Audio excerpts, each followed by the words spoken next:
warahmatullahi wabarakatuh. Alhamdulillahi ala ihsani wa syukrulahu ala taufiqihi wa amtinani. Asyhadu an la ilaha illallah wahdahu la syarikalah ta'dziman li sya'ni wa asyhadu anna Muhammadan abduhu wa rasuluh adda ila ridwani. Allahumma salli alaihi wa ala alihi wa ashabihi wa ihwani. Jamaah salat subuh yang dimuliakan Allah Subhanahu wa taala. Kita semakin berada di ujung ini jamaah sekalian. Semakin mendekati titik final. Dan biasanya itu di akhir-akhir tanjakan semakin terjal. Tikungan-tikungannya juga semakin tajam. Hati-hati tapecur, tergelincir. Hati-hati. Ya. Karena godaan di luar ini, tikungan di luar ini kadang biasa tajam dan kita tidak fokus. Akhirnya tergelincir. Kalaupun tergelincir, segera beristighfar. Tikungan di luar ini, diskon-diskon barang yang dulu di pertengahan Ramadan masih 50%, mungkin sekarang di luar ini 100% nih. Apa menjona dapat? Penjual kah? Saking begitu kerasnya itu. Yang kedua, di toko-toko itu sudah malam takbiran. Karena yang diputar lagu-lagu takbir. Jadi memang disihir bahwa ini bukan Ramadan lagi. Sudah bebas. Itulah yang terjadi. Hati-hati tergelincir ibu-ibu. Hati-hati tergelincir. Ya. Ini sudah mau masuk final ini. Ini yang menentukan ini. Siapa juaranya. Jangan berakhir tragis. Dan insya Allah semoga kita selalu waspada dan fokus untuk mengambil bagian di 2 hari terakhir ini. Apalagi sebentar ini sudah sidang isbat. Siapa tahu sebentar orang bisa lebaran. Ya. Itu besok lebaran. Yang jelasnya tetap fokus. Jangan peduli itu. Biar tuh media yang lihat-lihat bulan. Jangan kita lihat. Pokoknya fokus. Hati-hati tikungan, hati-hati tanjakan. Nah itu jamaah sekalian. Oleh karena itu, sebelum masuk ke materi, judulnya adalah mengetuk pintu-pintu rezeki Allah. Nah ini. Semoga setelah Ramadan ini kita tidak bangkrut, jamaah sekalian. Karena di Ramadan ini kita kasih keluar semua rezeki kita, harta-harta kita ini, kesempatan. Nah, setelah itu baru kita ketuk pintu-pintu rezekinya Allah Subhanahu wa taala. Kemarin kita sudah membahas tentang derajat surga, tingkat-tingkatan surga ini jamaah sekalian. Nah, mungkin saya lupa tadi malam kemarin itu menjelaskan tentang satu hadis Rasulullah sallallahu alaihi wasallam yang mudah-mudahan tidak berulang tentang bagaimana ketinggian derajatnya orang yang ketemu dengan Ramadan. Belum ya Ustaz Dado ya. Jadi hadis ini diriwayatkan oleh Imam Ahmad dalam musnadnya yang dihasankan oleh Hasan Al-Ban, juga oleh Sunan Ibnu Majah yang dihasankan oleh Hasan Al-Ban. Kualitas hadis ini hadis yang agung yang terkait dengan bagaimana memotivasi dan bagaimana Rasul memberikan kabar gembira kepada orang-orang yang ketemu dengan Ramadan. Dari Talha bin Ubaidillah, Rasul bersabda, "Kadima rajulanin Nabi sallallahu alaihi wasallam." Ada 2 laki-laki yang datang dari jauh menuju ke Madinah untuk bertemu dengan Nabi. Wa kana Islamu jami'an, dan orang ini masuk Islam bersama-sama. Setelah itu kata Talha bin Ubaidillah, wa kana ahadahuma asadda istihadam minal akhar. Setelah masuk Islam, 2 laki-laki ini beda sifatnya, beda karakternya. Yang pertama semangat beribadah, motivasinya kuat. Sampai kemudian dia ditawarkan ikut berperang, fastashidu, kemudian meninggal dunia, pendek umurnya. Ya. Fa iza rufi'at kana minal akhar. Adapun temannya yang satu itu malas beribadah, makutu. Ya. Ditawarkan berperang, enggan. Akhirnya dia dihidupkan 1 tahun lagi, baru meninggal dunia. Kata Talha, wa kana mimma yuran naim. Suatu ketika saya bermimpi, dalam tidurku saya bermimpi. Fa iza jaa ahadahuma babil jannah. Saya melihat diriku berada di depan pintu surga, babus salam. Wa kana ahadahuma, ternyata saat itu saya juga melihat ini 2 laki-laki, ternyata juga sudah meninggal dunia dan berada di depan pintu surga. Haraja yahruju minal jannah. Tiba-tiba saya melihat, kata Talha, terbuka pintu surga. Keluar malaikat dan mendatangi 2 orang laki-laki ini. Dan ternyata malaikat ini yang dia tarik pertama kali masuk surga adalah orang yang malas beribadah ini. Masya Allah. Ini kabar gembira bagi orang yang malas beribadah, yang makut-tukut. Hanya ibu-ibu datang. Kabar gembira, Bu. Yang pertama kali ditarik masuk surga yang makut tua. Kabarkan kepada orang di rumah nanti kalau pulang. Kenapa bagusnya ceramah Ustaz? Tahu kutua ron nabi sontama di surga. Ya. Haraja yahruju minal jannah. Setelah itu yang masuk surga ini ditarik masuk, kemudian terbuka lagi pintu surga, barulah yang dia jemput fastashidu, yang mati syahid, semangat beribadah, pendek umurnya. Setelah itu dibawa lagi masuk ke dalam surga. Tiba-tiba kata Talha, haraja yahruju minal jannah. Terbuka lagi pintu surga. Dan yang keluar ternyata 2 laki-laki ini keluar lagi. Apa yang dia lakukan? Kata Talha, ternyata dia menemui saya. Dia berkata kepada Talha, ya Talha, irji fa innahu lam ya'ni kana ba'uda. Wahai Talha, pulang mau ke dulu. Karena belum waktunya kau masuk surga, baru kau katulu-tulu. Ya. Ya, alhamdulillah masih bisa kita ketawa subuh-subuh, Budi. Ya, ketawa maki.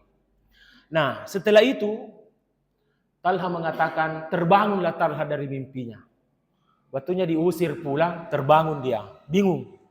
Kenapa bingung? Kenapa orang yang makut tua dulu dipanggil masuk surga? Hidup 1 tahun lagi, sementara orang yang mati syahid pendek umurnya, semangat beribadah, terakhir dijemput masuk. Kemudian Talha bercerita kepada sahabat-sahabatnya di masjid. Ternyata sahabatnya juga bingung. Ya. Akhirnya, fabalaga Nabi sallallahu alaihi wasallam. Rasulullah dengar. Suhu dengar. Guru dengar. Karena rumahnya Nabi pintu keluarnya masuk masjid. Akhirnya Nabi mendatangi mereka. Kata Nabi, mimma ta'jabun. Kenapa ku bingung? Kenapa ku pusing? Bilang, ini ya Rasulullah, mimpinya Talha. Masa orang makutu dulu dijemput masuk surga, baru orang yang rajin beribadah ini mati syahid. Kemudian Rasul berkata, laisa makasa ba'da sana, kata Nabi, bukankah orang yang malas beribadah itu, makutu itu hidup 1 tahun lagi? Nabi bilang, bala ya Rasul, betul ya Rasulullah. Laisa adraka Ramadan pasoma. Kalau dia hidup 1 tahun lagi, berarti ketemu Ramadan. Karena dalam 1 tahun ada Ramadan. Setelah itu dia puasa pasoma dengan segala puasa-puasanya. Bala ya Rasul, betul ya Rasulullah. Kemudian Nabi mengatakan, laisa adraka Ramadan pasoma. Dia puasa.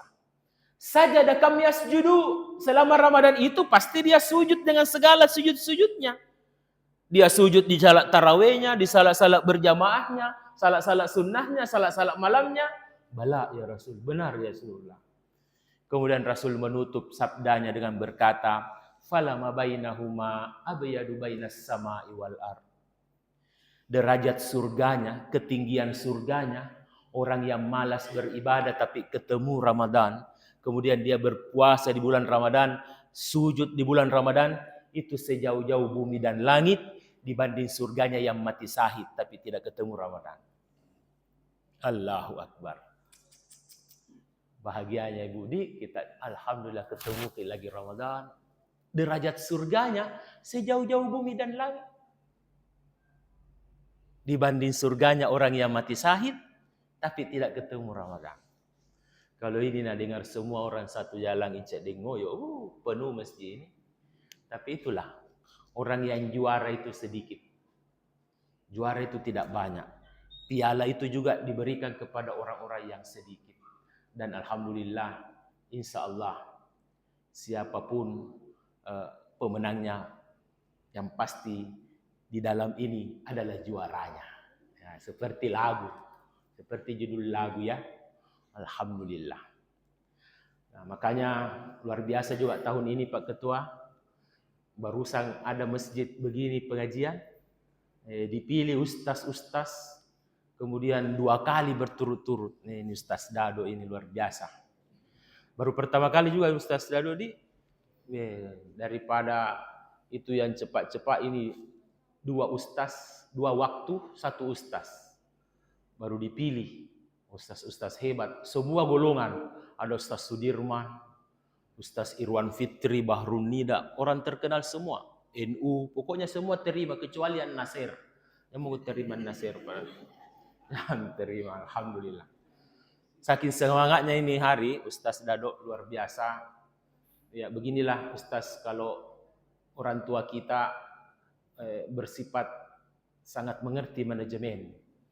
Jadi ada juga saya lihat masjid kalau saya keliling itu semuanya sudah rambut putih semua, mulai yang azan, imam, mau semuanya kuasai. Ya, ini dibuka selebar-lebarnya. Hari ini saya bawa rombongan di atas lantai 2 ini staf pengajar akhwat semua saya bawa. Ya. Dia mau ikut juga katanya, ikut mau. Sama dengan mamaknya juga ada, mamak-mamaknya juga ikut 2 orang. Ini Ustaz Dado siap dilamar ini semua. Salah. Nggak ada masalah. Ada mamaknya, mana mamaknya? Ya, insyaallah. Kalau calon menantu begini Bu, yang kita dapat insyaallah. Ya. Ya, alhamdulillah. Itu bila lagi di atas pemanya, alhamdulillah. Ya. Baik. Kita masuk ke materi mengetuk pintu rezeki. Jadi di antara nama-nama Allah yang husna, ya, yang mulia, kita mengenal Ar-Razzaq, Maha Pemberi rezeki. Ya. Terkadang memang sering kita mendengar, bahkan biasa ada di kiriman-kiriman SMS. Biasa itu dia tulis, amalkanlah ayat ini, kau baca 1000 kali akan bertambah rezekimu, bertambah juga pulsamu. Banyak begitu itu. Tiba-tiba orang jadi ulama dadakan, sisa kirim-kirim saja, baru dia tidak tahu bilang itu hadisnya palsu. Hadis riwayat Incek Dengoyo. Iya. Terkadang begitu, terlalu banyak amalkan ayat ini 7 hari 7 malam, niscaya kau tidak akan disentuh oleh kemiskinan. Di mana ambil dalilnya? Ya. Termasuk itu, ya tabit ternyata itu membaca surah Al-Waqiah di waktu pagi, itu sanadnya daif, lemah. Ya, ada juga ayat 1000 dinar. Cocok nih ayatnya 1000 dinar, tapi cara pakainya beda karena nak putar di radio baru nak dengar. Nak putar di televisi baru nak dengar. Tidak seperti itu. Nah, ulama kita itu merangkum berdasarkan dalil, ternyata yang bisa memancing rezeki itu adalah ini. Nah, insya Allah. Makanya ibu-ibu, terutama ibu-ibu itu selalu minta rezeki. Nah, insya Allah mudah-mudahan materi ini menjadi tempat kita memulai bagaimana mengetuk pintu rezeki itu. Melalui nama-nama Allah yang disebut dengan Ar-Razzaq. Wa ka'ayyin min dabbatin la tahmilu rizquha wallahu yarzuquha wa iyyakum. Tidak ada satupun binatang di muka bumi ini yang Allah tidak atur rezekinya. Allah lah yang mengaturnya dan mengatur rezeki kalian. Di ayat yang lain, wa ma min dabbatin fil ardi illa 'alallahi ala rizquha. Tidak ada satupun binatang melata yang bisa mengatur rezekinya. Ya, semut itu, cacing itu tidak bisa mengatur rezekinya. Allah lah yang mengaturnya, jemaah sekalian. Apalagi kita. yang diberikan amanah untuk menjadi pemimpin di muka bumi ini. Nah, oleh karena itu, di dalam pencarian rezeki ini, ya, ada dua metode. Yang pertama adalah metode duniawi, yang kedua metode ukhrawi. Metode duniawi, ya inilah, menjadi pegawai negeri, menjadi pedagang, menjadi konsultan, menjadi petani, menjadi nelayan, dan lain-lain sebagainya. Ini adalah metode pencarian rezeki secara duniawi. Namun di sana ada metode pencarian rezeki dengan cara ukhrawi, yang kadang orang lebih memberatkan dirinya, lebih fokus, mementingkan secara tidak sadar metode pencarian rezeki dengan cara duniawi, dan kadang melupakan metode ukhrawi. Yang kata ulama, justru metode ukhrawi inilah yang sesungguhnya yang lebih banyak mengetuk pintu rezekinya Allah Subhanahu wa taala. Ini jamaah sekalian. Nah, oleh karena itu, ya, satu tuntutan juga memang bahwa kita memang perlu mencari rezeki, ya. Termasuk di bulan suci Ramadan ini. Bahwa kemudian bekerja itu adalah pengganggu atau bisa merusak pahala puasa kita, ibadah kita, ini hal yang salah. Karena ada sahabat yang puasa gara-gara pingsan, gara-gara kecapean puasa dia pingsan, maka kemudian namanya terukir indah di Lauhil Mahfuz. Siapa itu? Itulah Qais bin Sirna radhiyallahu anhu ta'ala. Terlalu capek bekerja, yang kemudian dia pingsan di siang harinya. Ya pasti pekerjaannya bukan pegawai negeri. Ya, pegawai negeri kalau pingsan, apa bikin pingsan kok? Nah, dalam AC, apalagi konsultan, di ruangan aja tinggal. Anak buahnya semua dikerja. Jadi apa pingsan? Ya, ini Qais bin Sirna pingsan gara-gara puasa. Saking beratnya itu pekerjaannya, jamaah sekalian. Ya. Jadi jangan juga kita mengatakan, alhamdulillah Ustaz, saya sudah 10 kali tamat tahun ini. Iya, kan tidak ada kerjaan, pensiun kok. Iya, daripada ibu-ibu kok dong. Dia tomi masak, dia tomi mencuci. Bilang ibu-ibu sapor, emang kok kau. Ya, ini jamaah sekalian. Nah, metode pencarian dengan cara ukhrawi. Ini yang kita bahas jamaah sekalian. Ya. Yang insya Allah semoga kita beriman dengan ini. Nah, baik, yang pertama, ya, kata ulama, yang pertama al-awwal itu adalah berdoa di hadapan Allah Subhanahu wa taala. Ini doa. Bayangkan ini kalau kita menyebut, ya marilah kita berdoa. Seakan-akan doa itu adalah senjata yang terakhir, dan ini adalah kesalahan. Coba Allah berfirman, wa ma indallahi ala rizquha. Sesungguhnya rezeki itu ada di sisi Allah. Dan untuk mendapatkan rezeki itu, bagaimana cara mengetuknya? Hanya doa. Bukan bekerja, doa yang bisa mengeluarkan rezeki itu. Makanya dalam kitabnya Imam Syafi'i pernah berkata, janganlah engkau memandang remeh doa. Janganlah engkau memandang enteng doa. Berapa banyak doa yang sesungguhnya yang banyak memanggil atau mengetuk pintu rezeki Allah Subhanahu wa taala yang kalian tidak tahu. Ini jamaah sekalian. Kebanyakan orang bergantung kepada pekerjaannya, kepada kepala dinasnya, ya, kepada direkturnya, kepada panglimanya, kepada kepala dinasnya, kepala bidangnya, dan dia kadang lupa kepada Allah Subhanahu wa taala. Jadi yang pertama dan yang utama, doa itu harus diposisikan di depan, bukan di akhir. Kebanyakan orang setelah semuanya yang usaha lakukan, dengan loyonya dia mengatakan, kalau begitu mari kita berdoa. Ini yang salah. Bagi orang yang beriman, doa itu harus ada di depan, jamaah sekalian.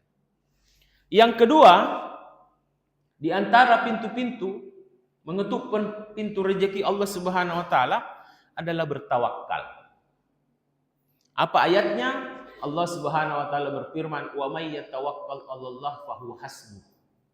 Barang siapa yang bertawakal kepada Allah, maka sesungguhnya cukuplah Allah bagimu dan Allah yang akan memberikan rezekimu. Bertawakal, menyandarkan segala sesuatunya kepada Allah Subhanahu wa taala. Kebanyakan orang lebih banyak menyandarkan kepada pekerjaannya, kepada gajinya, harus rajin masuk kantor. Ya. Tawakal kepada yang seperti itu, ini yang dilarang. Karena kerja, kepala dinas, direktur tak, pimpinan tak, ya, bos tak, itu semua adalah sarana. Tapi tawakal kita kepada Allah Subhanahu wa taala. Ya. Terkadang kita tergelincir. Pokoknya kalau terlambat cek lo, baik, gelisah sekali. Terlambat salah suhu, tidak ada masalah. Ini contoh. Tawakal kita lebih kepada makhluk, jamaah sekalian. Dan setiap pencarian rezeki, Masya Allah, tabarakallah, itu Allah selalu mengibaratkan seperti burung. Ya, burung, lihatlah burung, kata Allah. Burung itu terbang di waktu pagi, dalam perut yang kosong, sudah terbang-terbang di pohon. Kemudian dia berangkat dan pulang dalam keadaan kenyang, dan dia juga sudah membawakan makanan untuk anaknya. Di antara penyebab kenapa itu burung rezekinya berkah, karena burung itu punya karakter, kata Allah, wataruhu bitonatan, pulang di waktu sore. Itulah sebabnya, Bu, banyak suami-suami kita rezekinya tidak berkah karena bukan pulang di waktu sore, tapi pulang tengah malam. Itu. Sudah dikasih Miki di kantor ceklok jam 4.15, tetap pulang tengah malam. Makanya rezekinya tidak berkah. Iya. Apa kata Allah? Lihatlah itu burung. Kenapa burung rezekinya berkah? Karena pergi pagi, wataruhu di tanatan, pulang di waktu sore. Nah, memang tidak ada berkah itu kalau pulang malam, Ki. Pulang tengah malam, yang pertama dibukakan Ki pintu sama istri. Kadang juga kaget, Ki. Bayangkan kalau istri baru bangun, pakai daster, tidak sempat ikat rambutnya, tak bangkai. Nah, kaget orang. Yang kedua, mau kau cari dawa-dawa jam 1 malam? Tidak ada. Paling Indomie. Iya.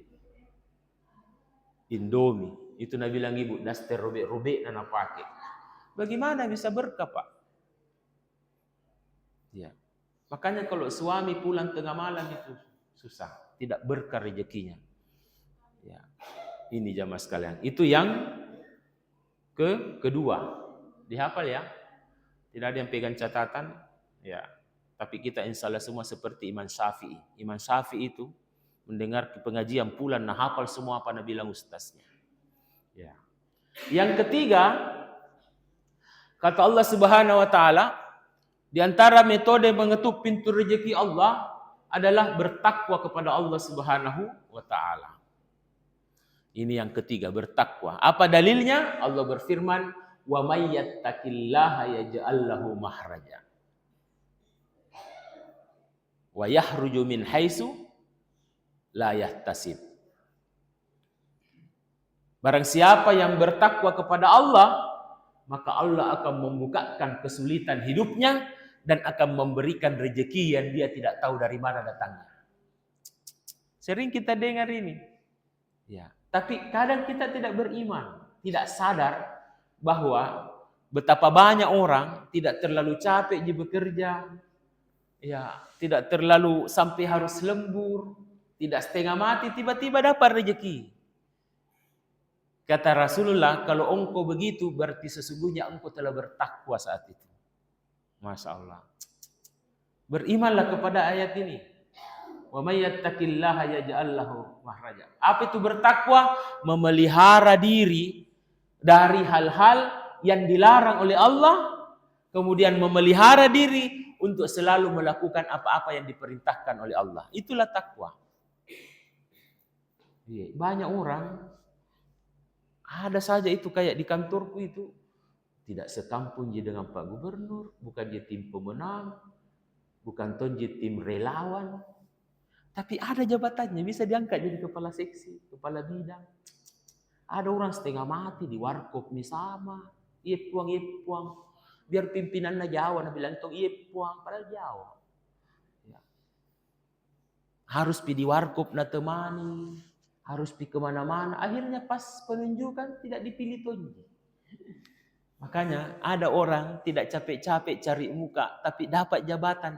Yakinlah bahwa saat itu Anda bertakwa kepada Allah. Yaumayyattaqillaha yaj'al lahu makhraja. Diberikan rezeki yang tiba-tiba dia tidak tahu datangnya. Ibu-ibu juga biasa begitu. Kalau lihat uangnya hampir nih habis gajinya suaminya, tiba-tiba ada saja rezeki. Biasa begitu ya, Bu? Itu karena Anda bertakwa kepada Allah Subhanahu wa taala. Cuma tidak sadar, Ki. Itu artinya kita pelihara kita dari melakukan hal-hal yang dilarang oleh Allah Subhanahu wa taala. Sekalian, tidak terlalu capek, Ki, tidak terlalu berkeringat, tidak terlalu pulang tengah malam, tapi ada rezeki. Ada rezeki jamaah sekalian. Dan itu adalah karena kita bertakwa kepada Allah Subhanahu wa taala. Itu yang ketiga. Yang keempat, di antara pembuka pintu-pintu rezeki di hadapan Allah adalah ini yang berbeda, ini agak lain. Apa itu? Bagi suami diperintahkan agar perintahkanlah istri dan anakmu untuk sholat. Nah, ini yang berbeda ini. Apa dalilnya? Ada di dalam Al-Quran. Allah Subhanahu wa taala berfirman, wa'mur bis salati wastabir 'alaiha. Perintahkanlah anak dan istrimu untuk sholat. Wastabir 'alaiha. Dan bersabarlah atasnya. Bersabarlah dengan itu. Ya. Kemudian sesungguhnya nahnu narzuka wal akibatu lil muttaqin. Sesungguhnya kamilah yang memberikan rezeki kepadamu. Dan sesungguhnya sebaik-baik kembali adalah bertakwa kepada Allah Subhanahu wa taala. Jamaah sekalian, ibu-ibu, coba. Allah mengatakan wa'mur, perintahkanlah. Wa'mur bis salati wastabir 'alaiha. Perintahkan istri dan anakmu salat. Bukan engkau yang memberikan rezeki kepada aku, kata Allah, akan tetapi nahnu narzuka, kamilah yang memberikan rezeki kepadamu. Ya. Kenapa disuruh bersabar? Karena biasanya ya kita sering dapat kata-kata tidak enak dari istri dan anak kita kalau kita suruh sembahyang.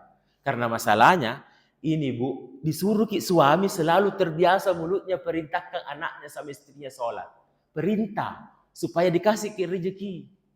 Kadang biasa juga itu pulang sembahyang anakku dari tahu dia pulang sholat, tapi karena dia harus biasakan diri. Sudah mau ke sholat? Apa ini Bapak? Sudah baru pulang masih pakai kudung. Biasa itu begitu istri. Ternyata memang disuruh biasakan ucapkan itu, Pak. Disuruh Allah ucapkan itu. Ganti tuh kata-kata. Dari mana kau nak? Bagaimana kuliahmu? Baik-baik. Itu biasa itu. Ada di pulsamu. Ya, disuruh ganti. Ya, setiap hari kalau ketemu dengan istri atau anak tanya, sudah sholat mak? Biasa itu marah, ngapa gitu Pak? Tidak dilihat tadi kasujud. Samanya kita di masjid. Ya, tapi tidak harus dibiasakan itu. Begitu maksudnya, paham ini Bu? Harus terbiasa suami kita untuk mengucapkan kata-kata itu. Disuruh selalu mengucapkan itu. Wa'mur bis salati wastabir 'alaiha. Sampaikan kepada anak dan istrimu untuk selalu salat. Persoalan dia sudah salat atau tidak salat, tetap kasih tahu. Kenapa? Nahnu narzuka. Allah lah yang memberikan rezeki kepadamu. Ini diantara keutamaan malaikat ulama menjelaskan tentang ayat ini jamaah sekalian. Nah, inilah pintu yang keempat untuk membuka rezeki. Ya, sudah hafal Bu? Apa yang pertama tadi? Doa. Yang kedua, bertawakal. Yang ketiga, bertakwa kepada Allah Subhanahu wa taala. Yang keempat, wahai suami, perintahkan anak dan istrimu sholat. Yang kelima, Ini yang paling lebar. Ini yang paling lebar kata ulama. Pintu yang paling potensial juga membuka rezeki. Apa itu? Silaturahim. Apa ayatnya? Rasulullah Sallallahu Alaihi Wasallam bersabda, "Man ahabbahu." Ahabba itu siapa yang mau sekali. Ahabba itu cinta. Cinta yang mendalam. Man ahabba. Barang siapa yang cinta. Ayyub satalahu fir rizki. Ditambah-tambahkan rezekinya. Dilipat gandakan dan lekna.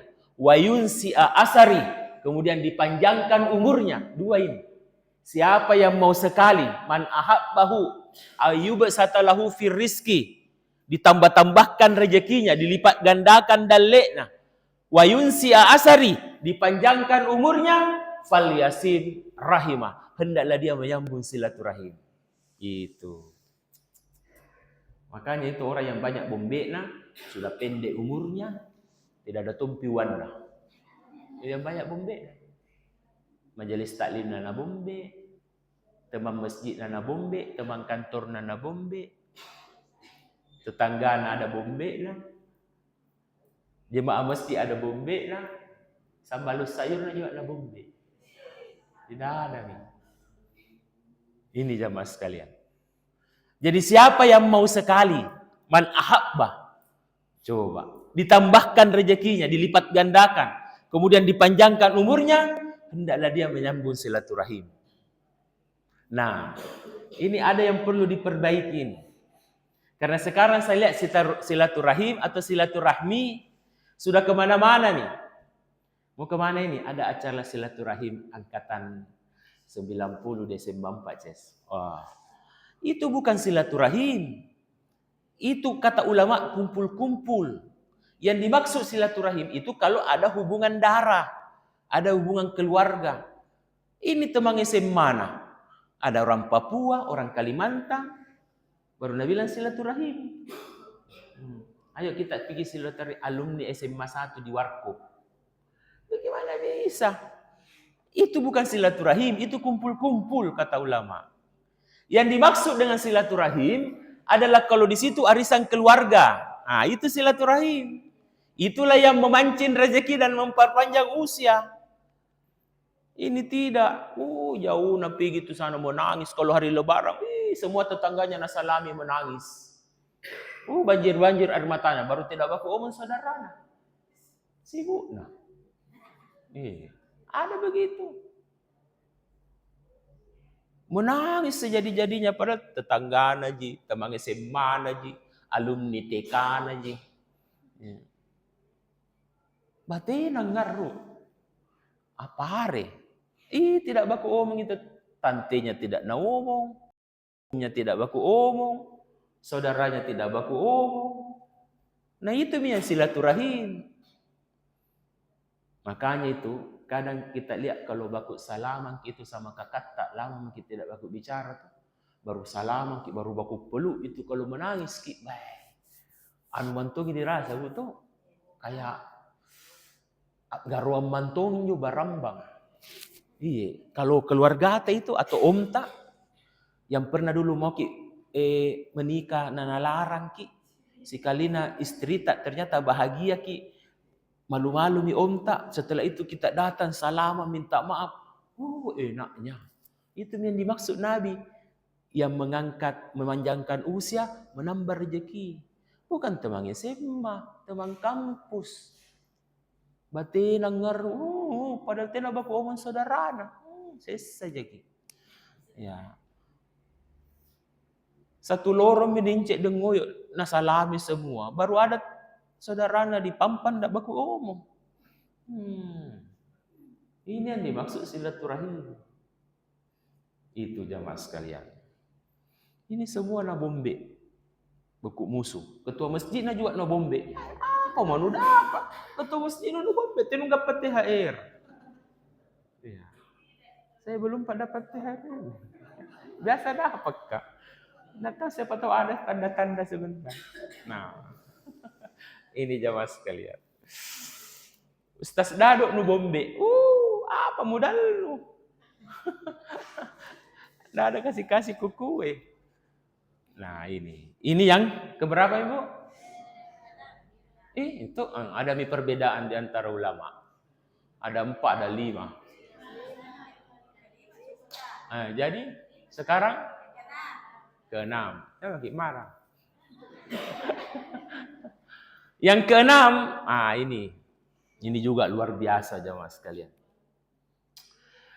Apa itu sedekah ikhlas? Ini yang kemarin juga yang luar biasa, banyak ujiannya. Ya. Ternyata Rasulullah Shallallahu Alaihi Wasallam bersabda, apa kata Nabi? Mana kasat sadakakum minal mal. Tambahkanlah rezekimu dengan sedekah. Baik. Hadis riwayat Imam Muslim. Berimanlah dengan hadis ini. Bayangkan itu kalau kita punya uang 500.000. Dikasih masuk 200.000 di Ar-Rahman, di celengan. Nyata-nyata itu 200.000 hilang. Tersisa berapa? 300. Tapi Rasul mengatakan, mana kasat sadakakum minal mal. Tambahkan dalekmu, tambahkan rezekimu dengan bersedekah. Karena pikiran tak itu, tapi pikirannya Allah tidak. Pikirannya Allah tidak. Bukankah Allah pernah berkata, barang siapa yang bersedekah, sesungguhnya dia itu mengutangkan kepadaku. Masya Allah, tabarakallah. Barang siapa yang bersedekah, sesungguhnya itu dia mengutangkan kepadaku. Allah berfirman, man dalladzi yuqridullahu qardan hasanan fayudaifahu ada'afan katsira. Barang siapa yang menghutangkan kepadaku dengan hutangan apa saja, maka sungguh saya adalah pembalas berlipat-lipat ganda daripada utang yang mengutangkan kepadaku. Masya Allah, tabarakallah. Dan saya lihat belum ada orang yang bangun masjid, bikin panti miskin. Masuk di surat kabar, miskin ianu kudung gara-gara terlalu banyak na sumbang. Tidak ada. Tidak ada. Yang banyak miskin yang kikiri galam pagu jembatan. Tidak ada, Pak. Ternyata bersedekah itu mengutangkan kepada Allah. Sementara Allah ini Ar-Razzaq, Maha Pemberi rezeki. Contoh misalnya ini tuh, kalau ketemu di Pasar Butun, taruhlah Yusuf Kalla atau Aksa Mahmud. Siapakah yang kaya sekarang? Amran Sulaiman, ketemu di sana. Tidak bawa dompet. Dia bilang, Ustaz, minta tolong ini. Bisa pinjam uang tak 2 juta? Lupa bawa dompet. Pasti ku kasih. Pasti kita kasih karena dia tahu banyak warna. Ya masalah kalau kita ketemu di pasar, belum tentu saya kasih. Karena itu bilang, ini udah. Ini pasti dikasih banyak warna. Pasti dikasih. Bagaimana nih kalau Allah? Nah Allah itu Ar-Razzaq. Maha Pemberi. Segalanya kekayaan ini dia miliki. Pasti kita kasih. Ini jamaah sekalian. Dan di hadis yang lain, ini yang luar biasa lagi. Kata Nabi, ya da mardatikum bisadaqah. Ini justru ini di Ramadan ini, sembuhkanlah sakitmu dengan sedekah. Saya sering mengulang ini. Ya. Saya agak sedih juga, tapi meskipun ya sedihnya karena saya kenal beliau dan dia juga mengenal saya, dan kenalannya itu hanya sesaat, kurang lebih 5 menit. Ya. Siapa itu? Pak Kapolda. Pak Kapolda yang sudah diganti nih baru-baru. Ya, saya tidak tahu namanya. Nanti saya baru tahu setelah itu ada uang palsu beredar. Ya, dialah itu. Nah, ini Pak Kapolda, saya ceramah tentang ini, hadis dawu mardatikum bis sedekah. Sembuhkanlah sakitmu dengan sedekah.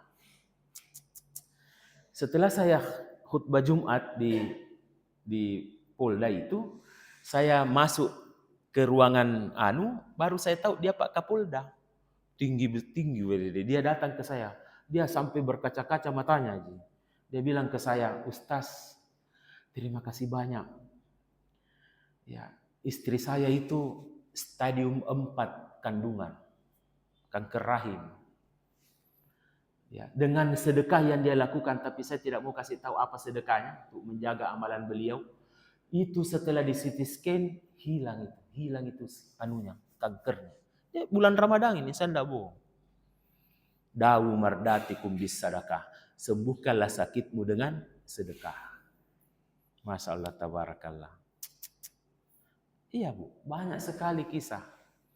Ya, saya terus terang sajalah. Saya terbuka saya sudah menganggap ini Haji Faisal juga saya tidak pernah kabari. Waktu saya berangkat ke Kalimantan itu Pak Haji, yang saya sudah janji orang di lorong, saya mau ceramah. Apa itu hari? Isra Mi'raj? Maulid. Nah, saya berangkat tiba-tiba ke Pontianak. Ini Ramadan ini, saya tidak bohong, tidak sah salat puasa saya. Kalau saya bohong, ya saya berjanji. Biasanya ucapan Nabi, demi bapak dan ibuku, saya tidak bohong. Jadi saya ditelepon oleh pihak dari rumah sakit bahwa anak saya itu pingsan di sana, kerja di PLN, anak pertama saya umur 22 tahun.